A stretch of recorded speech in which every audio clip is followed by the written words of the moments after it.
Good afternoon, everybody, and I hope you're all well and looking forward to Easter. This afternoon, I've got Jennifer Main, and I'm very excited because Jennifer, after years and years of persuasion, is going to be doing her very first Scotland's Wild Medicine Festival. Yay! So thank you for that. Thanks for inviting It took me. me a wee while to persuade you, but you're coming to Stonehaven. Well, we do the goddess gatherings together. We've done all these other things. I was like, I don't want people to get tired of me. That will never happen. Okay, thank you. I'm trying to just get this shared now. Anyway, yeah, it's very exciting because, well, I know that you've got friends up in Aberdeen, haven't you? And it's kind of, it's just really nice to go to somewhere that you've not been before, and that, you know, it's a whole new audience for you, isn't it? Yeah, it'd be really fun. I'm excited. Yeah, so, I mean, obviously you and I spent a week together, which I've not really done a testimonial on that for you yet, because really that was quite a life-changing, game-changing experience doing Theta 1 and Theta 2, because I definitely felt a huge benefit of doing one after the other. Just like a whole week of that repetition, especially this old brain. It takes a little bit longer for things to sink in. You know, I found the work, which is obviously, I mean, it's not anything particularly that I didn't know about before, but, you know, the kind of the dimensions, the minerals, obviously, and just the repetition of doing it and asking. I mean, it's just that, like, and I say this to people all the time about the Sedona method. You'll be thinking, it can't be this simple.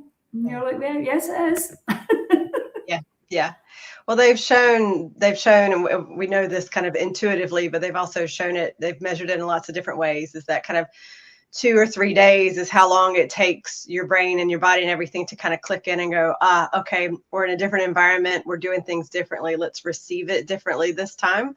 So yeah, so anytime you take out at least a couple of days and immerse yourself, and then, you know, even into a week, it just, you really, really embed and embody in ways that you don't in just kind of short, quick calls or events here and there. It's just how we're kind of wired.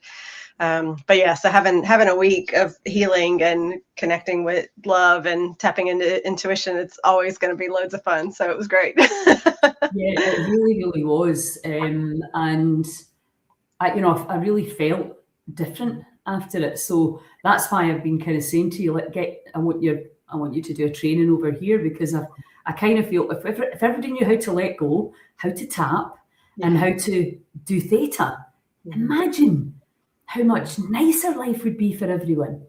But it's just the belief systems again, isn't it? And being convinced that it's worth, the time is a big issue for a lot of people. And, you know, would I have taken the time out to do 1 and 2? You know, maybe not. And maybe I would have done 2, but doing the 1 again was just, you know, was really, really helpful. And then the 2, that was the icing in the cake. So thank you for that. Yeah, it really was a game changer. And we'll just touch on this because obviously I'm seeing it from my perspective, the fascia, the dimensions, and it's all starting to make sense. And that's when I sent you the message. I was like, we need to co-create a course that combines all of these things together and gives people the tools and the understanding, because it's like, it's the beliefs again, isn't it? It's all about, can you, before we start, can you just talk about beliefs a little bit? Yeah, I mean, and I'm speaking from my own kind of perspective and experience, you know, before I kind of got into the healing consciousness awareness realm, you know, I had a good life. I was making good choices. I had a good job and career, and things were going well. And then I started to really recognize how the conditioning from my ancestors, from my culture, from, you know, all these things that we grow up in and just kind of seep into us and become a part of us. When I really started to understand how I in a lot of ways had just been following the conditioned belief systems. That was I would say my first big awakening in life, was kind of just going, oh, I really like just defaulted a lot of choices because I felt like I didn't know what to do. So I just kind of went along with that. And when I started to really understand that, oh, okay, I'm going with things, I'm creating things based off my beliefs, and our beliefs are wrong so much of the time, or they're not the highest truth. They don't have all the details. We just don't have all the information. We're doing the best we can with what we have.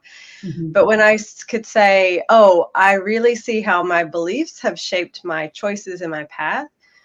Now that I have this higher awareness of it, what do I actually want to create? What do I actually want to choose here? What's different that I can choose now that I maybe before felt like I couldn't or didn't know how, or again, just didn't have the conscious awareness that there was another option that's there.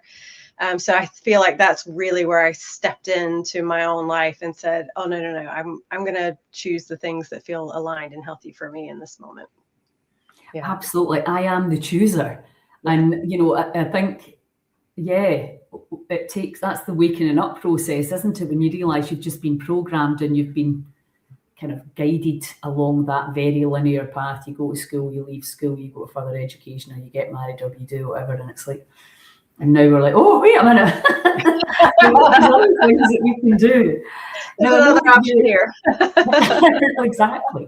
And I know that you've got kind of a really strong vision about what you would like to create yourself. And we've been talking about that, over the last probably couple of years now, about where you want to go. Because I know last year you kind of spent like, oh, right, where is it exactly? You knew there was something new coming through, but you weren't quite sure where it was, how it was going to sit, where it was going to go. So tell us what you're doing. Well, first of all, at Stonehaven, and what you're kind of seeing yourself in terms of what you're going to create. There's Kimberly's there. Hi, Kimberly. Hi. Yeah. So the very short of it is that, I'm highly intuitive, highly sensitive, really hyper intuitive. And it took me years to understand just how in tune I was with things. And some of that was that I needed to heal my nervous system and, again, resolve a lot of these conditioned beliefs and ways of thinking to really kind of recognize and understand that. And really what I get excited about is helping people understand their own intuition, their own intuitive senses, how they read, see, hear, understand the world, how they take all that in, and how to do it in a way that makes sense to them. So it's really this idea of what is practical intuition? What is it to be intuitive in your lived everyday life? And not that you need to spend a month on a mountaintop or, fasting for 6 weeks or, whatever that is, the ways that we've moved ourselves into these states before. This is something that we do as living, breathing human beings. And that actually, when we understand how to follow our own intuition, we stop outsourcing our answers. We stop seeking other people to tell us what to do. We stop trying to follow other people's paths that don't fit us. And life's a lot more fun and a lot more interesting. And so right now I'm kind of teaching and developing kind of weekend and longer events and experiences for people to come and just immerse themselves in it and really kind of rewrite and demystify a lot of the confusion and misunderstanding around that, because there's a lot of superstition and a lot of misunderstanding about what it is to be intuitive. So I tend to work mainly with kind of healers, therapists, practitioners, coaches, spiritual teachers, that realm. But really I work with a lot of what Joe Dispenza calls modern mystics. It's the people who know that we're more than flesh and blood. We know that we are souls that are having a human experience, and we want to understand that more deeply. So most of what I do is kind of based in that kind of philosophy or ideology point of view. And with Stonehaven, I do a lot of ancestral work with people because it made such a massive shift for me, really understanding my own ancestral mixture of belief systems, the alchemy of the gifts, all these things that are in my body, that are in me already, and kind of looking at, because God, so many of us are fighting our lineage. We are fighting our ancestors' belief systems, their limitations, you know, because they grew up in very different times with very different ways of living. And so we're pushing against actually some really amazing gifts, some wisdom, some knowledge, some information that's there. So for me, the ancestral work has really been kind of learning how to choose, how to say, okay, that was great for you. I don't want to do it in that way, but you understand unconditional love, and you understand what it is to lead from love, and you understand what it is to create community. So really being able to pick and choose what you want and what you can leave behind without it being a fight and without it being a struggle. So I've run a number of events around ancestral work before, and it just felt like the perfect fit for the Wild Medicine event in Stonehaven. So I'm excited. Yeah, brilliant. And I'm very excited to have you there too. And it's such a fab. I love Stonehaven. You know, obviously my daughter lives there. My brother used to live there. My pal lives there. And it's just like that beautiful beach down the front. So, yeah, but I think the ancestor thing is interesting, you know, because really in our culture, we just completely ignore them. Don't we? Yeah. You know, like I know that when Vida does family constellation, she's like, do you know your granny's name? But I bet you don't know your great granny's name. You know, in Indigenous tribes, they look 5 back and the 5 that have not arrived yet. Yeah. So they're just so much more in tune with that whole kind of what's getting passed down and passed through, and not to scare you, but to make you aware and to be grateful, because even through the trauma, there comes a lot of learning and understanding that you can turn into something. Hi May, how you doing? So I think you know, at some level, I know when my mum was you know, in her final kind of time, my daughter, she journaled quite a lot of the stuff, the stories, she recorded some of the stuff, and I was like, I'd never thought of doing that. I would never have thought of doing it. I wouldn't, and even if I did think, I probably wouldn't actually do it. And I thought, isn't that, you know, and now what happens is, well, I've still got my Auntie Mary, she's 91. She can answer some of the questions that inevitably come up only as you go older. And sometimes all the people that can answer the questions are gone. Yeah. You know, it's so valuable, it's so interesting. It becomes really cool too when you hear the stories and you recognize, oh, that's where I inherited that. Like my grandmother's still with us, and she loves to tell stories. She's the funniest person I know. So what I've started doing is whenever I'm around her and she tells a story, I've got my phone, I just get my voice memos open and I hit record and I just let her talk. But it's one of these things, like I listen to her talk and I'm like, this is where I got my sense of humor from. Like, this is where, and where a lot of like my teaching capacity and how I teach through story and things like that, it's from her, which is from her father, which is, you know, continuing on up the line. So it becomes really fascinating when you start to kind of pick those things apart and really appreciate all the good stuff that's there. Because some of our best qualities we've inherited, we don't even know it. Absolutely. You know, my granny and my paternal line died when she was 35. Wow. And my dad just never we didn't really talk about it. Yeah. He never told us any stories. But when his sister, my aunt, was dying, I went down and stayed in the house with my cousins, because we were brought up like sisters. And I get more stories about my granny then than I'd ever had. You know, it's so nice, because I think women tend to pass on stories more, don't they, really? Than men. And that's a gross generalization, but I think generally speaking, we blether more.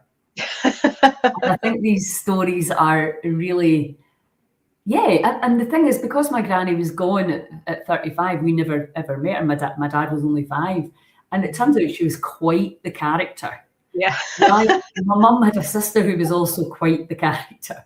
So I just assumed I got all my kind of wayward ways from her. But then when I was listening to the stories about my granny, I was like, oh, right, okay, you're definitely in there as well. What's Kimberly saying? Yeah, we need to keep these stories to understand ourselves better. And you're doing your ancestry, Kimberly. Yeah, that is so fascinating. May's saying, I record wee memories from when my kids were on voice memos for the family. That's a good idea as well, but you're a good storyteller, May. That's the thing. And it's these stories, you know, they're probably only 20% true, but it doesn't really matter. What's the saying? Never let the truth get in the way of a good story. Yeah. Exactly. That's our family motto. So, with that in mind, is it going to be interactive? Is it just going to be a talk on it, or tell us how it's going to look? So I'll talk through some stuff just to give people some background, some information, and hopefully give you some aha moments, just to talk through some things and ask some questions to kind of open that up for you. And just kind of move you into that space of being open and receptive to that. And I'll also do a meditation where we go through and we can resolve any of the things that you've inherited that aren't particularly helpful. So whether that's old belief systems, outdated nonsense, proclivities for kind of illnesses, disease, disorder, things like that. Those are things that we can dial up and down in the genetic expression. So we can heal and resolve a lot of those old stories that are still cycling through. And then we'll do a bit to go in and tap into some of the gifts that are there that you may or may not be aware of. So if it's, if you had ancestors that were, great at planting and growing food, and you want to understand that more, you can kind of tap into that and dial that up within yourself. So it just helps you'll learn it quicker. It'll feel more natural. You'll be able to do it a bit more intuitively. So it's just kind of amplifying the things within you, whether you know it's there or not. If you're wanting to write more, and you can kind of say, is there an ancestor who is creative, who's great at speaking or expressing themselves? Can I tap into that and dial that up? So we'll do some work with that as well. Oh, that sounds brilliant. That's exciting. That's new. And I do like new. That's great. And then obviously people get the opportunity to work with you one-to-one. And then obviously if you're going to be doing these retreats and teaching, I know you kind of want to move away from theta, but it really is it's so helpful. And I think it was so interesting having young Daniel with us, who had arrived from Israel. And I think, his kind of face, like it was just as he's only 26, so he's so expression full. And I think it was magic having him there, because obviously it made us realize how lucky we are. Yeah. Living on a land that for now is safe, and also because he was so honest and open and beautiful. Like it'd be like, what? I think this is the thing, though, is that we forget that we're miraculous, and we forget that we are tapped into all these levels of consciousness and wisdom and awareness. We are timeless beings having a time-bound experience, but with access to all that is.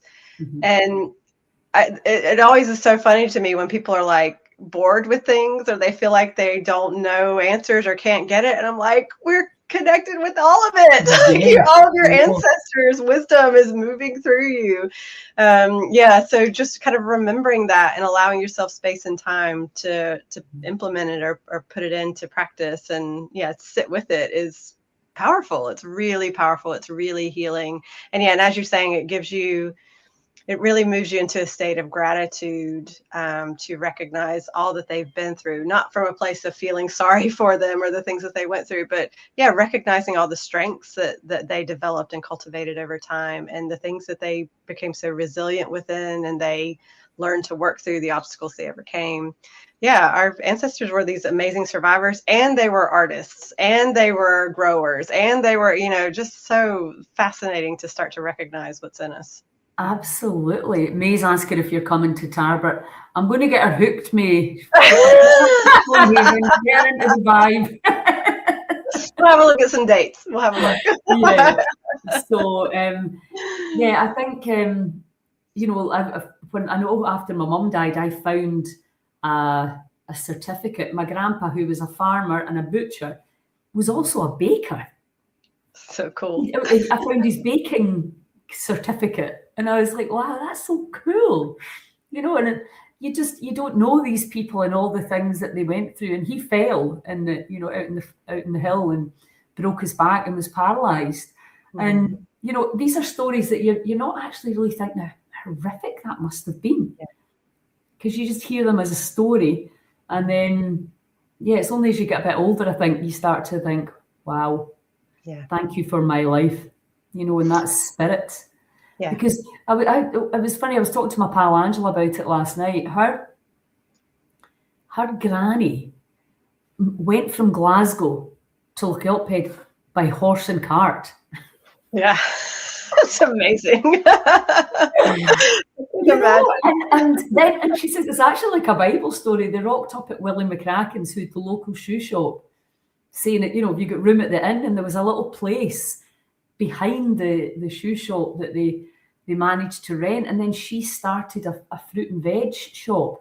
That's entrepreneur, but they didn't have any bloody option, let's face it. Yeah. Entrepreneurial thinking. You're like, what am I going to do here to survive? It's so interesting. And then having the baby and keeping going, it was just what people did. And now we've turned into these soft, entitled luncheons. I have these moments when I'm driving through the countryside in Scotland where I do go back. I kind of cast my mind back a couple hundred years. And it is that thing of people either walking or riding horses through what would have been full of trees, just tangled, all these things. I'm like, I get so impatient about the dumbest things. So even Barmolloch, that track past Barmolloch Farm, that was where they drove the cattle and, up towards Glasgow. I mean, we have got it so easy. We really do.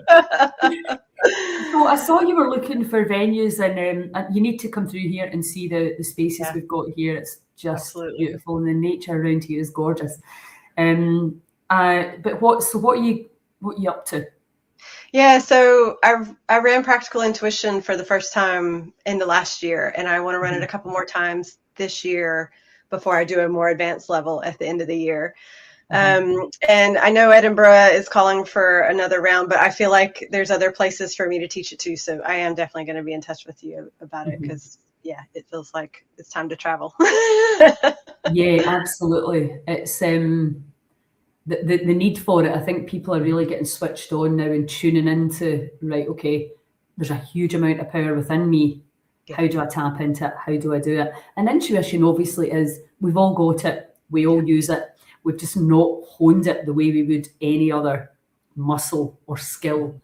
And given the madness out there, who do we trust? Who's telling the truth? But, where do we go for our information when we can just come back in here and tune in? And that's, I was laughing because I was thinking about you when you just close your eyes and go and tune in. Like, what's she seeing? What's she doing? Asking questions, getting answers. I was working with a young girl yesterday who's very gifted, and she basically, we were having a 3-week conversation. She's laughing at whatever she was hearing. Yeah. I was like, that's quite normal to me, and I have to say, pretty much thanks to you, where because I've watched you over the years just do it. So even although I can't do it, I know it's a thing. So, she's like, you must think I'm mad. I'm like, no, I don't. I've got a madder friend than you. Thanks. No. I think that is the thing. It's recognizing that it becomes normalized when you do it. And when you recognize, if you've got a nervous system, you're tuning in. Like our physical sense is only taking a certain spectrum, but intuitively we're taking in so much more, and you get a much bigger picture, fuller picture with more detail and more information when you're tuning into that. We're trying to piece together truth with these tiny bits of information and then wondering why it's so hard. And so when you do normalize it and go, oh yeah, we're all intuitive. Of course I can tune into other information. Of course I can receive more than what might be right in front of my face right now. Then yeah, it becomes life again. It becomes much more interesting. It's much more fun. You start to have much cooler conversations with people. Absolutely. Yeah. No, that's great. And so would you, if you're thinking of doing something at the advanced version of, the kind of beginner and practical intuition course, how long do you think that would be? So the practical intuition is 2 days, and I'm looking to teach it in June and maybe again in September-ish. Again, I need to I'm looking at venues and figuring out dates and all that fun stuff. Following my intuition with all that right now.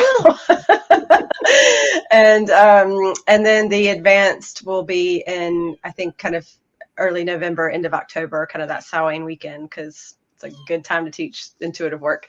And that I think will be 4 days. But you'll have needed done practical intuition first, just so I'm not having to repeat. I know, and that's the key thing, isn't it? Because it's, you know, and then you can bring everybody on to the next level. And I think, the 4 days, I mean, I think it's got to be 3 days you can start to and then 4 and 5 is where you can really, because then what you're really needing is people to practice. It's like anything, it's showing up for yourself and putting in the time at home to really hone that relationship. I think that's the thing. The more you start to tune in, the better your questions become. Because people are like, it's like people are just waiting to be struck by lightning. And I'm like, no, you got to get curious and start asking questions and start asking for more information. And then your questions become better and your information becomes better. So it's like anything. People are like, they haven't done anything, they haven't practiced it, they haven't tried anything with it, and they're like, I'm really bad at it. I'm like, you're not. You just need to like get curious and have some fun with it for a little bit and see what unfolds for you. I know. Well, I say that to people about letting go as well. I'm like, you wouldn't be a concert pianist for one lesson. Exactly. Practice this stuff at home. It's like it's neuroplasticity. It's, you know, it's a new relationship, and it's kind of like, especially with the intuition, it's, you know, you have to, and then you have to learn to trust, don't you? Yes. And that really just comes from, you start to do it and then you're like, oh, I'm doing it. That was my favorite realization. I was like, oh, why? It's just happening. I've figured this out. So you just got to keep going. Exactly. And suddenly you realize you don't know when you pass that line of like, oh, this is quite natural now. Bye, May. Lovely to see you. I'll see you in Tarbert. And Kimberly saying, I'm in Ayrshire. If you fancy a trip through here, my circle of ladies would love it. Thank you, Kimberly. There's another invitation. There we go. So it's exciting times for healing. There's no doubt about it. People are waking up to the incredible power within, and obviously, as you know, I've been down the fascia rabbit hole, just absolutely buzzing with what's going on with that information and how it, you know, especially even being in the hub now, you know, I'm like, it's just like, that's why that works. That's why that works. That's what's happening. You're just starting to understand things at that different level. And, you know, you don't need to know how things work. If they work, they work. It's actually really helpful when you do. And it's all safe. And the worst thing that can happen is nothing. You know, it's like, that's what I love about it. Well, listen, I'm going to let you go. Thank you so much. And I look forward to seeing you. Are you coming on Friday, or will I not see you? I think I'll be up on the Saturday morning. Right. But I'm looking forward to seeing everybody and getting to watch what other people are doing and sound baths and all that fun stuff. I'll be there. How's little drummer boy? Awesome. Is he good? Oh, yeah, he's good. Fantastic. So will he be around? Will he come to the festival? Or No, he's running rugby camps. So he'll be having some downtime over the weekend. Okay, cool. Right, okay, well, thanks a million, and I will see you next weekend. Yeah. Have a lovely Easter. Thank you, you too. Ciao, ciao.